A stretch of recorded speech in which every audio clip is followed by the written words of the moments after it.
శారదా చంద్రమౌళీసం రత్నగర్భగణేశ్వరం శంకరంచ ఋష్యశృంగేశం తుంగాం లోకగురూన్ భజే. ఉభయ జగద్గురువుల యొక్క పాదపద్మాలకి నమస్కారం చేసుకుంటూ, అలాగే నాకు జ్యోతిష విద్యను నేర్పిన గురువర్యులు జ్యోతిష బ్రహ్మ కీర్తిశేషులు శ్రీ ఈరంకి సూర్యనారాయణమూర్తి గారు, సూర్యశ్రీ దైవజ్ఞి గారి యొక్క పాదపద్మాలకి నమస్కారం చేసుకుంటూ, ఓం శ్రీ మహాగణాధిపతి నమః, శ్రీ గురుభ్యో నమః, హరి ఓం. వీక్షకులందరికీ నమస్కారం. ఆగస్ట్ మాసమందు ఏ విధమైనటువంటి గ్రహస్థితి ఉండబోతూ ఉన్నది, అలాగే ఆగస్టు నెలలో ఉండేటువంటి కుజగ్రహ మార్పు లేదా శనేశ్వరుని యొక్క వక్రగతి ఫలితము లేదా రవిగ్రహ మార్పు ఇత్యాది ఫలితాలు ద్వాదశ రాశుల మీద ఏ విధమైనటువంటి ప్రభావాన్ని చూపించబోతూ ఉన్నాయి, లేదా ఆ నెల రోజుల పాటు ఏ విధమైనటువంటి గ్రహస్థితి వల్ల ద్వాదశ రాశుల వారు ప్రభావాన్ని పొందబోతూ ఉన్నారు అనేటువంటి విషయాన్ని చాలా క్లుప్తంగా ఈ వీడియో ద్వారా తెలుసుకునేటువంటి ప్రయత్నం చేద్దాం. ముఖ్యంగా ఈ శాస్త్ర సంబంధమైనటువంటి విషయాన్ని అతి పురాణ గ్రంథమైనటువంటి గోచార దర్శిని వంటి ఉత్కృష్టమైనటువంటి గ్రంథం ఆధారంగా పూర్తి శాస్త్ర ప్రమాణాలతోటి ఈ విషయాలన్నింటినీ కూడా చెప్పడం జరుగుతూ ఉన్నది. 18వ తారీఖున సూర్యుని యొక్క మార్పు ఇప్పటి వరకు కర్కాటక రాశిలోకి ఆయన యొక్క సంచారం సాగింది. 18వ తారీఖున కర్కాటక సంక్రమణాన్ని వదిలిపెట్టి ఆయన సింహరాశిలోకి ఆయన యొక్క సంక్రమణాన్ని ప్రారంభం చేస్తారు. అంటే 18వ తారీఖు నుండి మాసం చివరి వరకు కూడా రవి యొక్క గమనము అనేటువంటిది సింహరాశిలోనే ఉంటుంది. ఆ తదుపరి మాసం చివరిలో 23వ తారీఖున మఖా నక్షత్రం 1వ పాదంలోకి బుధుని యొక్క సంచారం జరుగుతుంది. అంటే ఈ మాసంలో చాలా రోజుల పాటు కర్కాటక రాశి అందే సంక్రమణం చేసినటువంటి బుధ గ్రహము నెలాఖరులో 23వ తారీఖున సింహంలోకి మారతారు. అయితే ఈ మాసంలో గురుడి యొక్క స్థితిగతులన్నీ కూడా కర్కాటక రాశిలోనే ఆయన యొక్క సంక్రమణం సాగుతూ ఉన్నది కాబట్టి ఫలితాలన్నీ కూడా అక్కడి నుండి తీసుకుంటాం. అలాగే శనేశ్వరుని యొక్క స్థితి వక్రగతిలో ఉన్నది. ఆయన మీనరాశి యందు వక్రించి సంచారం చేస్తూ ఉన్నారు. ఆ ఫలితాలను దృష్టిలో పెట్టుకోవాలి. కుంభరాశి యందు రాహు ఉన్నారు. అలాగే సింహమందు కేతుగ్రహం ఉన్నటువంటి పరిస్థితుల్లో ద్వాదశ రాశులపైన ఈ గ్రహస్థితి ఆగస్టు మాసమందు ఏ విధంగా ప్రభావాన్ని చూపించబోతూ ఉన్నది. కర్కాటక రాశి వారికి ఆగస్టు మాసంలో మధ్యస్థమైనటువంటి ఫలితాలు కనబడుతూ ఉన్నాయి. ఈ రాశి వారికి ఇప్పటి వరకు ఉండేటువంటి కుజుని యొక్క బలం తగ్గింది.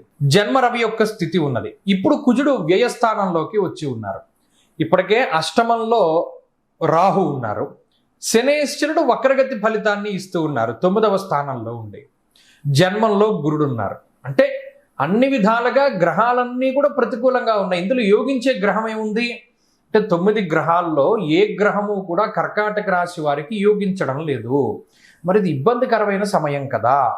జన్మరాశి యందు రవి, జన్మరాశి యందు బుధుడు, అలాగే 12వ భావమందు కుజుడు, అష్టమమందు రాహువు, శనేశ్వరుడు ప్రతికూలంగా ఉండడం, జన్మరాశి యందు గురుడు, ఇలా కేతువుతో సైతంగా శుక్రుడితో సైతంగా ప్రతి గ్రహము ప్రతికూలంగా ఉన్నప్పుడు మనం ఏం చేయగలుగుతాము? చాలా జాగ్రత్తగా ఉండవలసినటువంటి సమయము. కర్కాటక రాశి వారిది ప్రధానంగా గుర్తుపెట్టుకోవాలి. ఏమంటే ఏ రకంగా, ఎందుకంటే మంచి ఉన్నప్పుడు మంచి, చెడు ఉన్నప్పుడు మనం జాగ్రత్త పడాలి. అటు వెళితే జారిపోతావు అన్నప్పుడు అటు వెళ్ళకూడదు సాధ్యమైనంత వరకు. లేదంటే మనం వెళ్ళాలి ఖచ్చితంగా. అలాంటప్పుడు మనం ఏం చేయాలి? ఒక జారనటువంటి చెప్పులు వేసుకో, లేదా ఏదైనా టైర్ వేసుకుని టైర్ మీద నుంచుని ఒక్కొక్కటిగా దాడుతూ ఉండేలా ఏదో ఒకటి చెప్తారు కదా, ఒక పాకుడు జారే ప్రదేశం ఉన్నప్పుడు. అలాగా సరే మనం జీవితంలో ముందుకు సాగాలి. గ్రహస్థితి ఇలా ఉన్నప్పుడు ఏం చేయాలండి? ఒకటి, జన్మ రవి లేదా జన్మ గురుడు ఏం చేస్తారు? అహంకార భావాన్ని పెంచుతారు.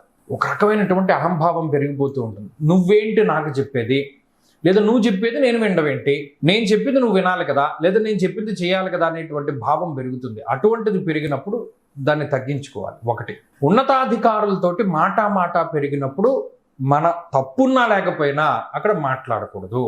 అదేంటండి నేను తప్పు చేయలేదు కదా, నన్ను తప్పు చేసావు అంటున్నారేంటి అని మనం ప్రశ్నించకూడదు. దీనికి మౌనమే సమాధానము.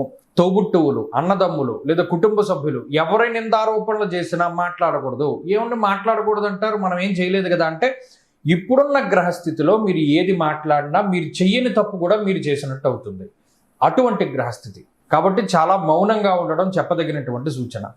ఈ గ్రహస్థితిలో ఆరోగ్యాన్ని జాగ్రత్తగా చూసుకోవడం, ఏదైనా నిందారోపణలు వస్తే సౌమ్యంగా భరిస్తూ ముందుకు వెళుతూ ఉండడం, ఖర్చులు ఎక్కువ అవుతూ ఉంటాయి, జాగ్రత్తగా వాటిని బ్యాలెన్స్ చేసుకుంటూ ముందుకు వెళుతూ ఉండడం, తీరిక లేనటువంటి సమయం అంటే అసలు మీ క్షణం తీరిక లేదు కానీ ఆదాయం లేదు అన్నట్టు ఉంటుంది. అసలు ఖాళీ ఉండదు కానీ దానివల్ల ప్రయోజనం ఉండదు. అలాంటి పరిస్థితులను కూడా ఎదుర్కొనవలసి వస్తుంది.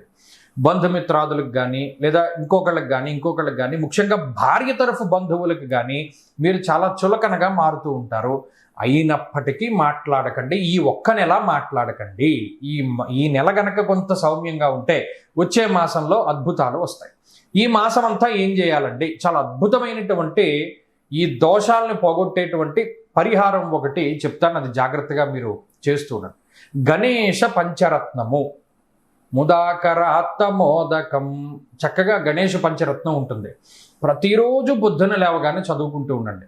మిమ్మల్ని ఏ ఇబ్బంది కూడా ఏమీ చేయలేదు. గణపతి ప్రత్యేకించి ఆయన చూసుకుంటారు. అదొకటి చేయండి. ఈ మాసంలో మంచి ఫలితాలను మీరు పొందగలుగుతారు.